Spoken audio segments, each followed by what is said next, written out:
হিরে জহরতের পরেই জীবন্ত জহরতের পসরা, 1200 বাইজি আর বারাঙ্গনা বেবিবাজারের এই মেলায় তখন লখনৌ আর কাশ্মীরের সুর সাধিকা বাইজি, মারবার আর অযোধ্যার রূপসী বারবধূর দল, দক্ষিণী আর আরাকানি কুম্ভক রতি সঙ্গিনী, আজীবন সত্য। জীবনে কত মনিবের লালসার ক্ষুধা মিটিয়ে হাটে হাটে বেচা কেনা, তারপর কোথায় কি ছিটকে পড়বে কে জানে। যৌবন আর স্বাস্থ্য অটুট থাকলে হাটে হাটে দর উঠবে তার। কয়েক বছরের মধ্যে বহু মনিবের হাত বদলে অযোধ্যার বাঁধি হয়তো নিজেকে আবিষ্কার করবে আফগান সওদাগরের ঘরে। বার্ধক্যে কেউ পাবে মুক্তি, অর্থাৎ অনাহার মৃত্যু।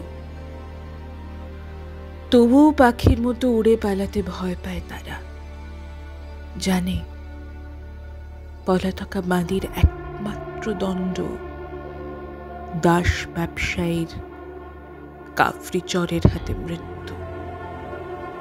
জানে কোনো বাদশাহী আইন তাকে আশ্রয় দেবে না।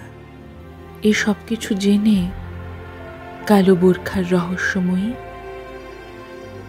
সওদা বেচতে আসেনি, সওদা করতে আসেনি, নিজেই এসেছে বাদী বাজারের সওদা হয়ে। আর তারপর সেই সৌম্যকান্তি মানবকে দেখার পর স্বপ্ন দেখেছে বেগম হওয়ার। যারা অপ্রত্যাশিত ভালোবাসার স্বপ্ন দেখে তাদের এতগুলো নৃশংস দাগ নিতে হয়, যার পরিণতি লালবাঁধের মাটির নিচে সেই রমণীর কঙ্কাল উদ্ধার প্রায় 250 বছর পর। প্রভাত উৎসবের একেবারে অন্যরকম একটি অধ্যায়। আমরা কথা বলবো সেই সমস্ত মানুষদের নিয়ে যারা এখনো রহস্যের আড়ালে রয়েছেন, পর্দার আড়ালে। আর প্রথম যেই রহস্যময় নারীকে নিয়ে কথা বলবো তিনি হলেন লালবাই।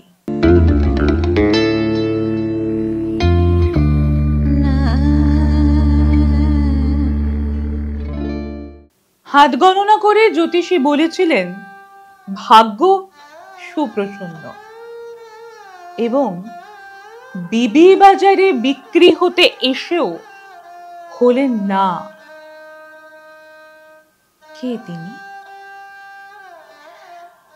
রাজা রঘুনাথ সিংহের নিষিদ্ধ প্রেমের স্মৃতিচিহ্ন, বিষ্ণুপুর ইতিহাসের রহস্যময়ী, রোমাঞ্চকর এবং বিতর্কিত চরিত্র।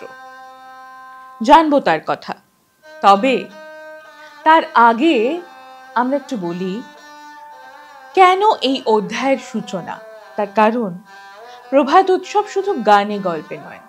যখন প্রভাত উৎসবের পর্ব ধীরে ধীরে বড় হচ্ছে, এক পা দুপা করে, ধাপে ধাপে, তখন কিছু কিছু অজানা কথা, অজানা তথ্য, যার কথা কেউ বলেনি, যার কথা কেউ শোনেনি, তাদের কথা জানাবো আমরা। সেই সমস্ত রহস্যময় ঘটনার কথা, রহস্যময় চরিত্রের কথা, যারা ইতিহাসের পাতায় আড়ালেই থেকে গিয়েছে। সেরকমই এক চরিত্র বিষ্ণুপুরের এই রহস্যময়ী চরিত্র। কে তিনি জানবো আজকের পর্বে।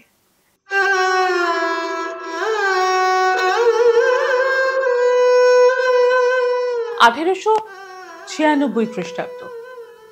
লালবাঁধের দিঘি থেকে পাওয়া গেল কয়েকটি মুসলমানি ভোজন পাত্র, লোহার শিকল এবং একটি নারীর কঙ্কাল। কে সেই কঙ্কালের আড়ালের হারিয়ে যাওয়া শরীর?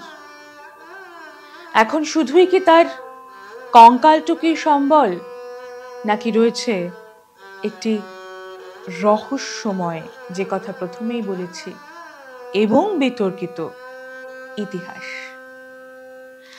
বিষ্ণুপুরে লালবাঁধের কিনারায় কান পাতলে এখনো গুমরে মরে তার কান্না।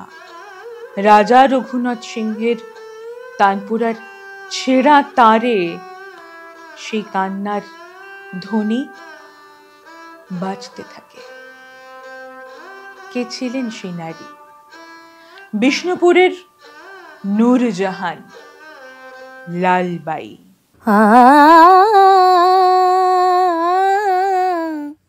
হরে চৈত মাস ফুলবা। লালবাইয়ের কথা জানতে হলে আমাদেরকে পিছিয়ে যেতে হবে আজ থেকে প্রায় 250 বছর পূর্বে। আজ থেকে প্রায় 250 বছর পূর্বে স্থানটা ছিল খুব সম্ভবত বিবিবাজারের মেলা, এবং বাঁদির সওদা হচ্ছিল, আরো অনেক কিছুর সওদা হচ্ছিল সেখানে। সেখানে কালো বোরখা পরা এক রমণী চলেছে এক বাদির পেছনে পেছনে। বাদি বাজারে সওদা করতে তিনি আসেননি, সওদা বেচতেও তিনি আসেননি। তিনি এসেছিলেন সওদা হয়ে। তিনি কিন্তু বিষ্ণুপুরের সেই রোমাঞ্চকর এবং বিতর্কিত রহস্যময়ী চরিত্র লালবাই। বাদি বাজারে যিনি সওদা হয়ে এসেছিলেন, তিনি স্বপ্ন দেখেছিলেন বেগম হওয়ার। সে স্বপ্ন নয়, সে ছিল এক দুঃস্বপ্ন। এখনো পূর্ণিমার রাত্রে লালবাঁধের বাতাসে আনাচে কানাচে কান পাতলে কান্নার শব্দ শোনা যায়। সুন্দরী রমণীর হাত ছানি গায়ে কাঁটা দেয়। যারা এই মুহূর্তে বিষ্ণুপুরের লালবাঁধের কিনারায় গিয়েছেন, তারা নিশ্চয়ই জানেন যে সেখানে গেলে সেরকমই কোনো এক নারীর হাতছানি এবং কান্নার শব্দ দূর থেকে ভেসে আসে। কি পরিস্থিতি তৈরি হয়েছিল যে 250 বছর আগেও সেই রমণীকে দেখে বিবিবাজারের সকলে চমকে উঠেছিলেন, জানবো।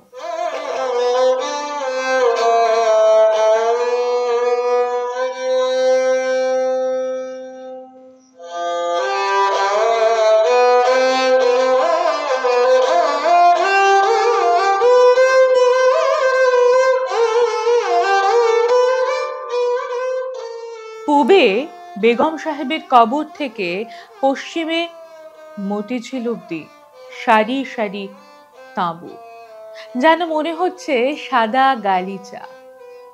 আর সমস্ত মানুষের প্রচুর কথা, চারিদিকে অনেক শব্দ। বিবিবাজার, বিবিবাজারের মেলা বসেছে। কেউ এসেছে সওদা করতে, কেউ এসেছে সওদা বেচতে, কেউ এসেছে সওদা হতে। দেখা গেল কালো বোরখার এক রমণীকে, যে বাদি বাজারে বিক্রি হতে এসেছে। কিন্তু তারও এই বাদি বাজারে বিক্রি হতে এসেও নানান কৌতূহল। আসলে কৌতূহল তো আমাদের সকলের মনে থাকে। আমরা তো কখনোই বিক্রি হওয়ার জন্য কোনো জায়গায় যাই না, সেও যায়নি, আর সেই কারণেই তার কৌতূহল আরো বেড়েই চলে। এবং কৌতূহল বশতই সে জানতে পারে যে সে বাদী হতে এসেছে এবং বাদী বাজারে বিক্রি হতে এসেছে। তার নিজের ভাগ্য পরীক্ষা করতে ইচ্ছে হয়। আর সেই বাদী বাজারে, বিবি বাজারে, সেখানে সেই বাজারে মেলায় আরো অনেক মানুষ এসেছেন যারা বলে দিতে পারবে সেই কালো বোরখার আড়ালের রমণীর ভেতরে কি এমন রহস্য রয়েছে যা জানতে চায় সেই রমণী নিজে। সন্ধান পেলেন এক ফকির সাহেবের, যার কাছে গিয়ে লালবাই সেদিনের সেই কালো বোরখার আড়ালের রমণী জানতে চায় তার নিজের ভাগ্য। মুনিবের নৃশংস অত্যাচারের কথা কালো বোরখার আড়ালের রমণী অর্থাৎ লালবাই শুনেছে এক অভিজ্ঞ বাঁদে মণিবানুর কাছ থেকে। তাই তারপর থেকেই তার চোখে মুখে ভয়, আতঙ্ক, এবং সেই আতঙ্ক থেকেই সৃষ্টি হয়েছে কৌতূহল। কেননা ততক্ষণে তার জানা হয়ে গিয়েছে যে বাদী বাজারে সে সওদা হয়ে এসেছে। তাই সে ফকির সাহেব অর্থাৎ গণনাকারী সেই মানুষটির কাছে গিয়ে জানতে চায় তার আগামী দিনগুলোয় কি লেখা রয়েছে ভাগ্যে। এবং সেখানে গিয়েই দেখা হয় এক মানুষের সঙ্গে। কিভাবে দেখা হয় জানবো, তবে তার আগে একটি বিরতি নিয়ে ফিরে আসছি আমরা।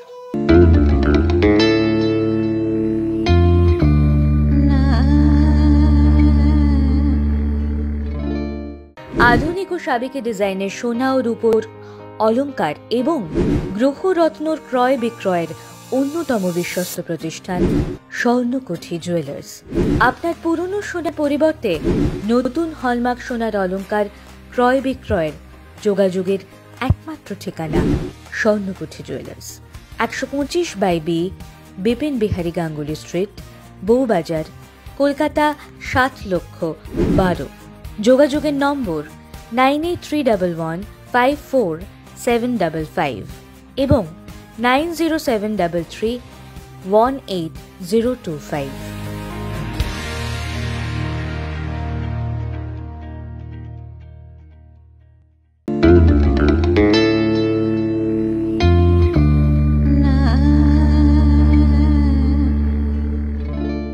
এক কাপ চায়ের সঙ্গে ফিরে আসলাম বিরতির এপারে। আসলে এই ধরনের তথ্যমূলক প্রতিবেদনে বা নিবেদনে আমাকেও অনেকগুলো কথা আপনাদেরকে সঠিকভাবে জানাতে হয়, সঠিক তথ্য গবেষণা করে পড়াশোনা করে জানাতে হয়। তাই এক কাপ চা সঙ্গে থাকলে মন্দ লাগে না, কি বলুন? আমরা শুনছিলাম লালবাইয়ের কথা। কখনো শুনেছেন বারবনিতাদের পল্লী থেকে ভেসে আসছে নানান উল্লাসের শব্দ?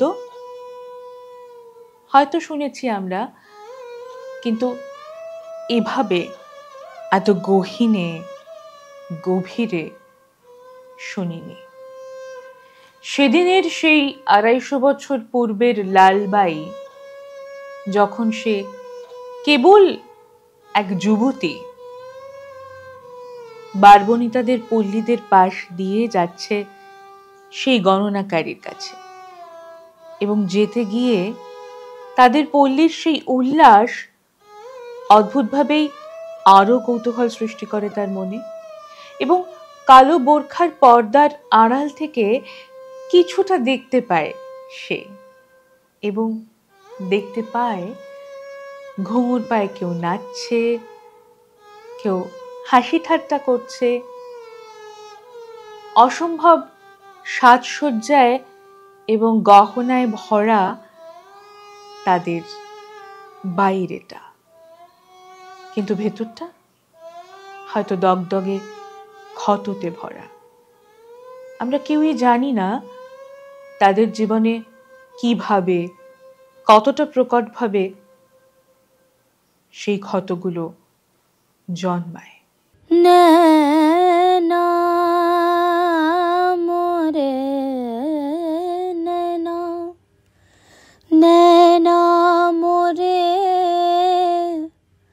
तरस गए। ঘুঙুরের তালে তালে কেমন একটা মিষ্টি আমেজ, সেই মিষ্টি আমেজ পেরুতেই বারবনিতাদের তাঁবুগুলো শেষ হয়ে এলো, অর্থাৎ তাদের তাঁবুর সারি শেষ হয়ে এলো।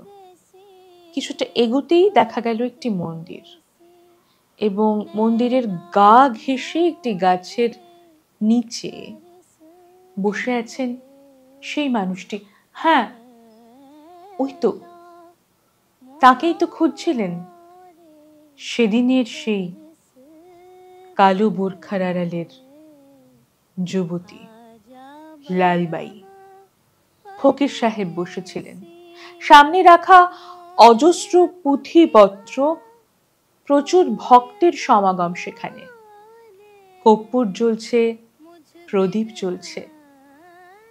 দেখে দূর থেকেই লালবাই মুগ্ধ হলেন, এগিয়ে গেলেন ফকির সাহেবের কাছে, জানতে লালবাইয়ের নিজের জীবনের ভবিষ্যৎ।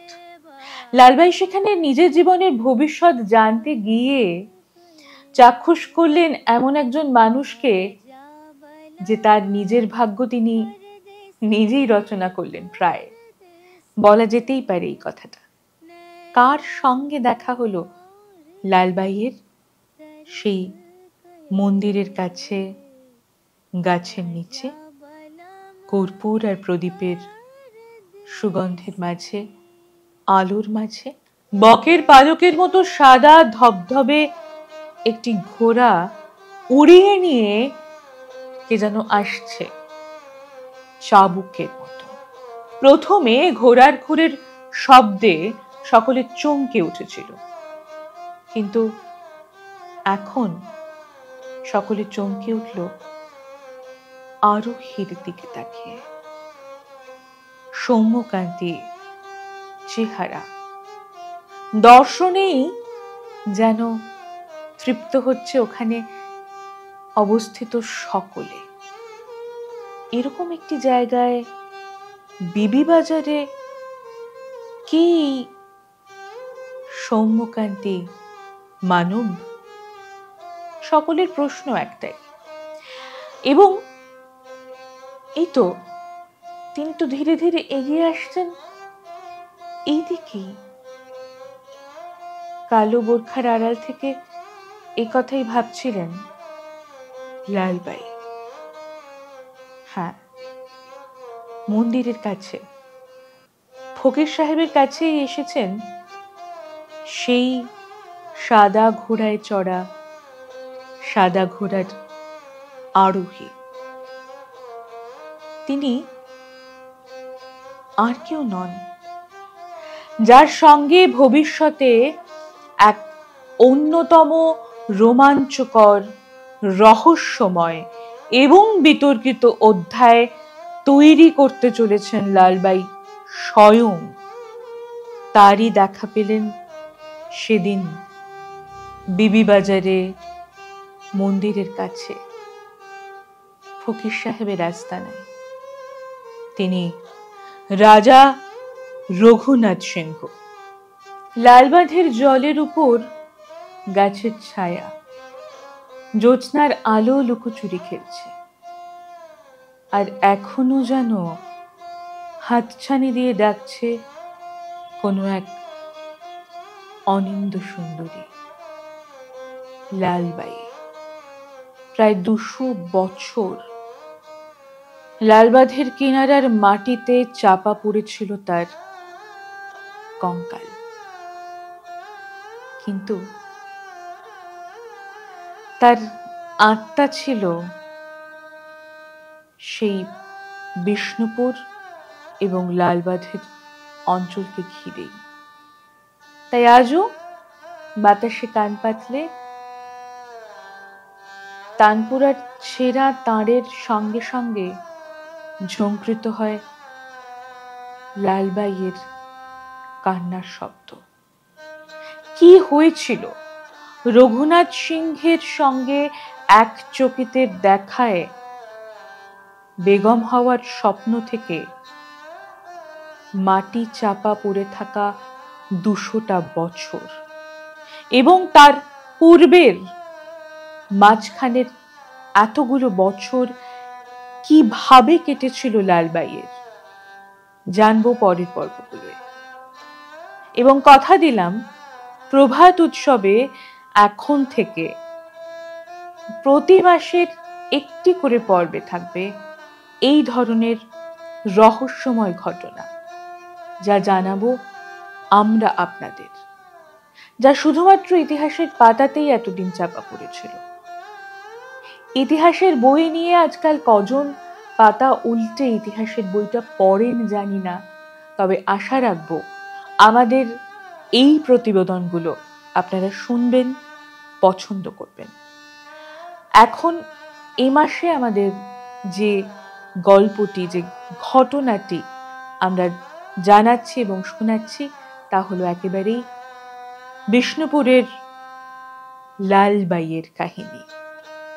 বিতর্কিত কিনা জানি না, তবে রহস্যময় তো বটেই। সঙ্গে থাকুন। आजा बलम परदेसी परदेसी है नैना मोरे तरस गए। आजा बलम